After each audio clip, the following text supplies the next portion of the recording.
la Bible nous dit que le Fils de l'homme est apparu pour détruire les œuvres du diable, pour que le Fils de l'homme, qui est le Fils de l'homme de la terre, quand on parle de Fils de l'homme, il faut savoir faire une différence. On parle de Fils de l'homme, c'est-à-dire Jésus-Christ, qui est venu du ciel, mais né par Marie.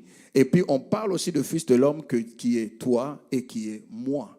Donc, nous devons savoir aussi deux fois faire cette différence-là. Mais quand on dit que le Fils de l'homme est apparu pour détruire les œuvres du diable, c'est-à-dire le Christ qui est apparu sur cette terre est venu détruire les œuvres du diable. Et il l'a fait, et il le fait aussi au travers de l'autre Fils de l'homme qui est né sur cette terre, mais dont l'esprit a été régénéré pour pouvoir être comme Jésus.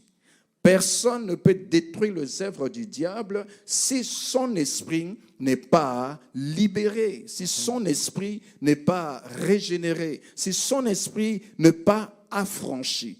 Mais l'esprit de Fils de l'homme sur cette terre ne peut pas être affranchi, ne peut pas être libéré si ce n'est que par la parole.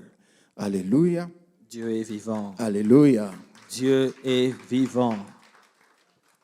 C'est la parole qui a été envoyée, comme on l'a dit au début, et c'est cette parole-là qui a pu affranchir.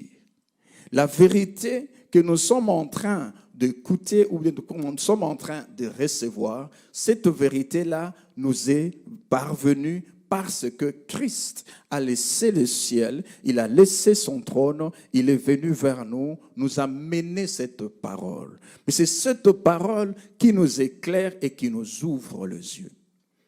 En suivant le culte de dimanche, je regardais et je vis que papa parlait de quelque chose qui m'était monté aussi dans le cœur en disant, c'est-à-dire que Jésus avait parlé avec ses disciples en leur disant que, souvenez-vous, je vous avais parlé des choses que les fils de l'homme devaient souffrir. C'est-à-dire, ce sont des choses qui ont été écrites dans la prophétie, dans le psaume, dans la loi de Moïse, mais concernant. Et l'homme de Dieu a dit une chose qui était dans mon cœur en sachant que dans la parole de Dieu, il y a aussi une parole qui est écrite te concernant, qui est écrite mais concernant. C'est ça, je suis en train de dire que c'est cette vérité. Donc, dans la vérité générale qui est la parole de Dieu que Christ nous a amenée, il y a une vérité qui est personnelle. Il y a une vérité qui est inscrite dans nos sangs, qui est inscrite dans nos os, qui est inscrite dans nos cœurs. Et même l'Éternel est en train de dire dans le livre de Jérémie, il est en train de dire que ce peuple, il arrivera un temps où moi-même, j'écrirai ma loi dans leur cœur. Et de cette manière, ils vont m'obéir et ils vont être libres. Beaucoup de gens s'approchent du Seigneur ou bien de Dieu aujourd'hui. Ils veulent obtenir des solutions dans leur situation.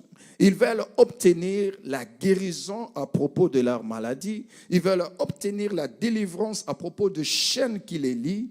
Ils veulent une solution, sortir de ces ténèbres qui couvrent la terre entière. Mais ils le veulent l'obtenir par leurs propres moyens. La Bible nous dit qu'il envoya sa parole et la parole a libéré. C'est cette liberté, c'est cet affranchissement que nous devons obtenir si ce n'est que par la parole de Dieu.